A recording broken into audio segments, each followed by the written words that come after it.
묻지 못지님께서 올려주신 설랑설레입니다. 유튜브로 보시는 분들 구독과 좋아요 알림 설정 댓글 잊지 말고 한 번씩 눌러주세요. 때는 공땡년. 논산에서 훈련을 받고 기차를 타고 점점 서울 쪽으로 올라가기에 수도권이라는 안심과 함께 창밖을 바라보며 내 자대는 어디 있지? 어떤 사람들이 있을까? 라고 하면서 조그만 상상을 하며 내신 두근거림과 두려움이 공존하는 감정을 느끼면서 눈을 붙였습니다. 번뜩 정신을 차려보니 이미 저는 자대의 우편물과 함께 배달이 되어 있었고, 연병장에서 작업을 하던 모든 기관병 선임들은 어떤 배달물이 왔나 어떤 사람이 왔나 저보다는 자기의 편지나 소포를 더 우선적으로 보는 시선을 느끼며 배치된 생활관 안에서 더블백을 풀었습니다. 그렇게 신병 대기 기간이 시작되었고, 동기 없이 혼자 배치를 받아 나름 외로운 군생활을 시작되나 했으나 각 생활관마다 아버지 군번이라는 1년차 선임들이 한 명씩 있어서 처음 오는 아들 군번 신병의 자타 소대들의 선임들에게 정말 잘 챙겨주시고, 오랜만에 오는 신병이라 하며 그 당시 이등병은 PX를 혼자 못 갔지만 각 소대별 아버지 군번들이 돌아가며 부대 구경도 시켜주고 먹을 것도 많이 사줬습니다. 듣던 것과는 다르게 구타와 부조리 같은 거는 전혀 보이지 않았고, 시설은 좋네 라고는 못했지만 불편함은 느끼지 않을 정도로 모든 부분에서 만족을 느끼면서 자대 적응을 해나가고 있을 때쯤 혹서 기간이 시작되고 문제가 발생하게 되는데, 혹서란 이제 더워서 여름이란 얘기죠. 본부소대에 배치되어 있는 저는 일과가 끝나는 동시에 취사병 선임들이 정리를 마치고 생활관에 들어와서 개인 정비를 시작할 때쯤 갑자기 스피커에서 치칙하는 소리와 함께 지휘 통지실에서 점화한다. 당장 취사병들 취사장으로 집합. 말이 끝나기가 무섭게 취사병 선임들은 입에서 야발야발거리고, 평소 무슨 관계인지는 모르겠으나 선임들은 꿈쩍도 하지 않은 채 생활관에 누워서 TV를 보거나 책을 보고 있었습니다. 당시 저는 신병대기로 생활관 내에 잠시 혼자 있게 되었고, 그 뒤 복귀한 취사병 선임 2명과 총 3명이 생활관에 있었으나 방송을 듣고도 움직이지 않는 선임들을 보고서 뭐지? 좀 이상한데? 라면서 겁을 먹고 있었죠. 5분쯤 지났을까요? 당직 사관의 발걸음에 맞춰서 열쇠 소리가 찰랑찰랑 소리가 나더니 문을 빵 하고 발로 차며 들어왔습니다. 너네 야비씨 방송 못 들었냐? 이렇게 장교를 무시하네? 그러자 선임들은 방금 샤워하고 와서 못 들었습니다 하면서 핑계를 대는 겁니다. 결국 그 장교의 눈초리는 저를 향하게 되었고, 너는 못 들었냐? 라는 소리에 이병 들었습니다 라고 대답하자, 그럼 왜 얘네들한테 전달 안 했어?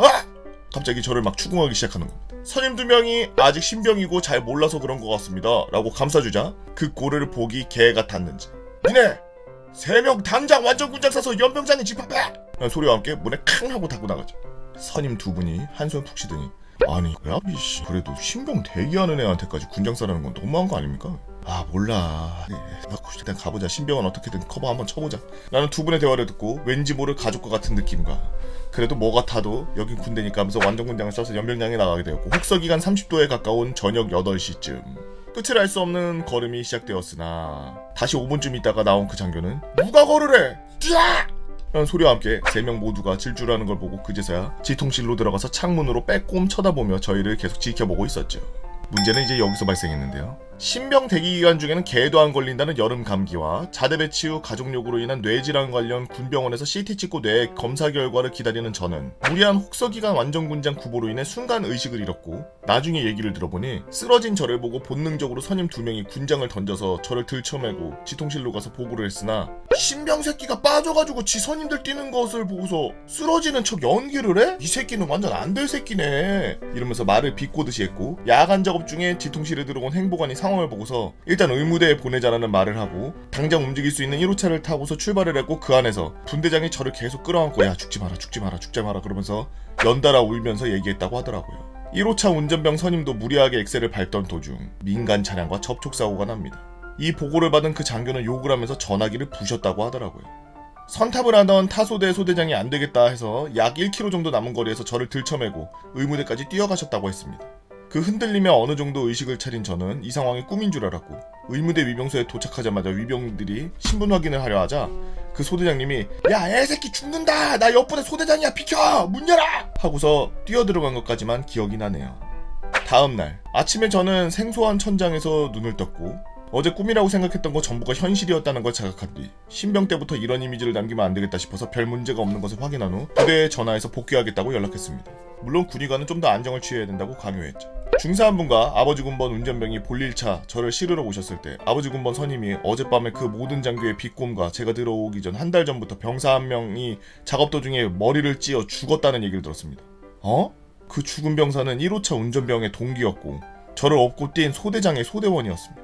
저희를 군장을 싸게 한 이유도 자기가 업무 보고 7시 넘어서 취사장에서 밥을 먹으러 갔는데 취사장에 7시에 문이 닫혀 있었고 한여름이라 음식이 상하는 걸 막기 위해 모든 병사가 먹는 것을 확인한 뒤 모두 폐기 처리하였으나 취사병들에게 늦게 가니 담겨두라는 말 같은 것도 없었으며 단지 자기가 밥 먹으러 가는데 문이 닫혀 있는 취사장을 보고 열이 받아서 그랬다는 겁니다. 그 모든 전말을 듣고 난 뒤 저는 상담차 삼촌에게 전화를 하게 되었고 상황을 설명해서 그냥 군대니까 이런저런 일 다 있으니 군생활인가 보다 하고서 단순히 물어보기만 하려고 했으나 삼촌은 군인은 아니셨지만 군 관계자로서 지내오신 분이라 모든 얘기를 들으신 삼촌은 너 직속상관한테 나한테 연락하라고 해 하면서 전화를 끊으셨고 하사 행보관을 거쳐 대대장과 전화로 면담을 하게 됩니다. 그 뒤 갑작스럽게 저는 CP병이 되었습니다. 징계를 받았는지 안 받았는지 모를 그 장교는 저를 멀리하기 시작했죠. 스트레스를 풀 데가 없었는지 당직사관만 되면은 쉬기 시작할 때쯤 오대기 사이렌을 연속 울린다던가 술 처먹고 위병소 앞에서 커다란 태극기를 꺼내들면 나는 애국자다 라면서 소리 지른다던가 비오는 날 군복 입고 배수로로 낮은 포복으로 진입해서 담을 넘은 뒤 위병 근무 서던 애들 병사 뒤로 나타나서 싸대기를 때리면서 근무 똑바로 안 서냐며 영창을 보낸다던가 이런 말도 안 되는 병사들을 괴롭히는 짓을 하는 걸 보곤 야 사이코가 존재하긴 하는구나 라고 생각할 때쯤 말년이 다 되어가는 아버지 군번 선임이 와서 부탁을 하는 겁니다. 땡땡아 한 번만 더 전화를 어떻게 해주면 안 되겠니? 결국 부대에는 삼촌의 지인 혹은 인맥들로 보이는 모든 현 전직 군인들이 전화를 해대며 나 대령인데 나 대대장 나 누군데 대대장 있나? 등등 일주일 내내 밤낮 안 가리고 전화를 계속 거는 통에 결국 대대장은 두 손 두 발 다 들고 그 장교도 전출을 가며 평화롭게 전역을 하게 되었다는 아주 지루하고 재미없는 얘기입니다. 결국 그 장교는 진급을 못하게 돼서 전역을 하였고 대대장은 진계급에서 사정사정하여 삼촌에게 진급에 무리만 없게 해달라면 사정사정하러 삼촌이는 지방까지 찾으러 갔다는 얘기를 얼마 전에 듣게 되어 생각나서 한번 올려봅니다. 긴 글 읽어주셔서 너무너무 감사해요 라고 무치모찌님께서 올려주신 신병 대위기간에 중대장의 얼차려로 의식 잃고 레토나로 이송 중에 민간 차량과 교통사고 나서 부대 뒤집어졌는데 그거 알고 보니까 내 삼촌이 뒤집어버린 썰. 이게 군대에 갔을 때 이게 백이 무조건 있어야 되나봐. 항상 이 썰렁썰레하면서 느끼는 건데 우리는 백 없이 어떻게 군생활을 했을까? 그냥 그 모든 족같음을 그냥 다 감내하며 우리는 살아온 걸까? 아니 백이 없었는데 어떻게 지금 생각해보면 정말 개같은 일도 많았거든요? 뭐 이유 없이 그냥 막 싸대기 맞는다든지 뭐 부조리란 부조리는 다 당하고 뭐 근데 사실 저 같은 경우에는 학교 다닐 때가 부조리가 더 많았기 때문에 체육 쪽 올라와서 학교가 더 빡세기 때문에 사실 군대에서 논 거나 마찬가지였어요. 저는 하나도 안 힘들었거든요. 엎드려 뻗쳐 이런 거 시켜주는 거 너무 좋았습니다. 그 코어 운동되고 가빠 나오니까 말도 안 되게 때린다든지 뭐 싸대기를 때린다든지 머리통을 때 막 주먹으로 때린다든지 뭐 이런 것만 아니면 얼차려 받는 거는 좀 질긴 편이었거든요. 군대에서도 평생을 살면서 남한테 그런 얼차려나 이런 거를 한 번도 받아보지 않은 사람들은 군대 갔을 때 그런 거 당한 것만으로도 어마어마하게 안 좋은 기억으로 남았을 수도 있겠다라는 생각이 가끔 드네요. 저는 어렸을 때부터 이제 제가 좀 이렇게 성격이 까리씨 같아요. 그래서 형이 그런 걸 좀 잡아주기 위해서 저를 많이 패했어요. 아침 점심 저녁으로 맨날 엎드려 뻗쳐하고 그러니까 어렸을 때 많이 맞으면 이렇게 월클이 되는 거죠. 손흥민 선수처럼. 진짜 그 중대장이 괜히 저 히스테리 부린 거지 저거. 물론 병사들이 좀 꼬라지 내고 이런 경우도 분명 왕왕 있습니다. 그런 경우들이 훨씬 많을 수도 있죠. 근데 장교분들 중에서도 장교나 간부 그런 부사관들 중에서도 자기가 조금 더 그냥 뭐 할 수 있는 게 많고 계급이 높다 그래가지고 병사들이나 아니면 밑에 있는 후임들한테 어마어마하게 못되게 구는 사람들이 엄청 많아요. 분명 자기도 그렇게 당했으면서. 솔직히 저는 그렇게 행동하는 사람들 다 패급이라고 생각합니다. 왜? 패급이 자리를 잘 잡기 위해서 그 선대가 그 사람에게 그렇게 행위한 게 그 사람은 이렇게 해서 내 밑에도 잡아야 이게 군대구나 라고 생각하고 똑같이 하는 그런 행위들. 사회에서 그런 걸 안 해봤기 때문에 사람을 다루는 건 행위를 아무것도 안 해보고서 군대에 와서 군대에서 처음으로 배운 게 구타미 가혹행위 같은 걸로 갖다가 밑에 있는 사람들을 컨트롤하는 거를 윗사람한테 배웠다면 본인이 패급이어서 그게 계속 밑으로 내려갈 수밖에 없죠. 패급이 패급에게 전수하는 거죠. 여러분들도 혹시 군대에서 지금 내가 애들한테 너무 막 갈구나? 내가 애들을 너무 쥐잡듯이 잡나? 이런 생각을 갖고 있으신 분들 지금이라도 그만하세요. 그게 본인을 패급으로 포장하는 짓이니까요.